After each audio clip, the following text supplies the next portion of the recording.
March 8, 2014, Kuala Lumpur International Airport. Malaysia Airlines flight MH370 lifts off the runway with 239 people on board, bound for Beijing. The weather is clear, the aircraft is healthy, and the men flying it are veteran pilots.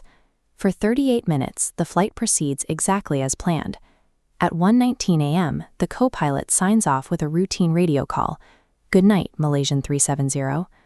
Seconds later, the transponder is manually switched off, severing the plane's connection to civilian ground tracking. Military radar picked up the aircraft executing a sharp U-turn in the dark, flying back across the Malaysian peninsula. But the operators assumed it was a routine exercise. Nobody scrambled a jet. Nobody raised the alarm. The military track wasn't linked to the missing flight until hours after the signal died. By that time, MH370 was long gone. We operate on the assumption that satellites watch every inch of the sky. Yet an object the size of a building vanished. To find it, investigators had to rely on a process of elimination. After civilian radar went dark, the plane's systems continued sending handshake pings to an Inmarsat satellite. Using an algorithm to measure the delay, engineers calculated a final flight path, showing the 777 flying deep into the southern Indian Ocean. It took 16 months for physical proof to arrive. A massive wing piece, called a flaperon, washed ashore on Reunion Island, 4,000 kilometers away from the primary search zone. The manual shutoff of the transponder, the hours-long flight south, and the physical debris washing up on African beaches are the three fixed data points.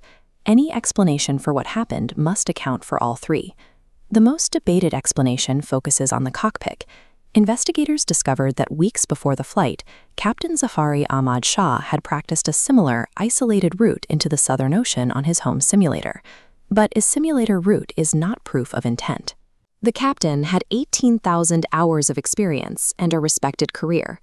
Practicing unusual routes in a virtual environment is common for pilots, and concluding that a veteran planned a mass murder-suicide based on a video game file requires evidence the investigation never found. This leads to the second theory, a mechanical failure. If a slow depressurization event breached the cabin, it could have sapped the oxygen from the air. The crew and passengers would have lost consciousness, leaving the aircraft to fly on autopilot until its fuel ran dry. This ghost plane scenario has happened before.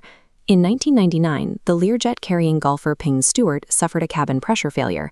Everyone on board lost consciousness, and the plane flew autonomously for nearly 4 hours before crashing in a field.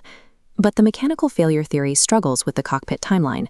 Hypoxia causes severe confusion and eventual blackout. It is difficult to reconcile that physical state with the deliberate manual deactivation of a transponder and the execution of a precise U-turn.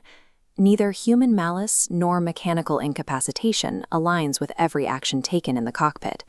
One requires assuming a crime without hard evidence. The other requires a physiological impossibility. There is a third option. The cargo hold of MH370 contained a large payload of flammable materials, including 221 kilograms of lithium-ion batteries packed directly beneath the passenger cabin. A battery fire in the electronics bay aligns with the sequence of failures. The blaze would disable communications first, forcing the pilots to attempt an immediate turn back toward the mainland. In this scenario, the crew wasn't executing a crime. They were fighting to save the aircraft before being overwhelmed by smoke. Yet even this explanation competes with anomalies. 2 passengers boarded using stolen Iranian passports flagged by Interpol. And the Malaysian government waited 17 days before sharing military radar data with international investigators, causing search teams to comb the wrong ocean for weeks. If a cargo fire is the answer, then the story of MH370 is not a conspiracy, but a fight for survival that a flawed international response system failed to see. While investigators debate satellite pings, the families left behind remain trapped. Grace Nathan, who lost her mother on the flight, has spent 11 years demanding basic transparency. There is an agonizing cruelty to ambiguous loss. Without a crash site, families have been denied legal compensation and the physical dignity of a grave to visit. They have spent over a decade living in a space between grief and hope. In 2024, a private exploration firm proposed a new search of a 15,000 square kilometer zone. It is a fresh attempt to find a wreckage field that has eluded the world's most advanced search equipment for more than 10 years. The search area is 4 kilometers deep, a lightless expanse where ships take a week just to reach the site. Even with 21st century sensors, the ocean is vast enough to hide a 200-foot aircraft. The ultimate legacy of MH370 is a reminder that despite our tracking technology, we still operate in a world that can swallow our machines and keep them hidden.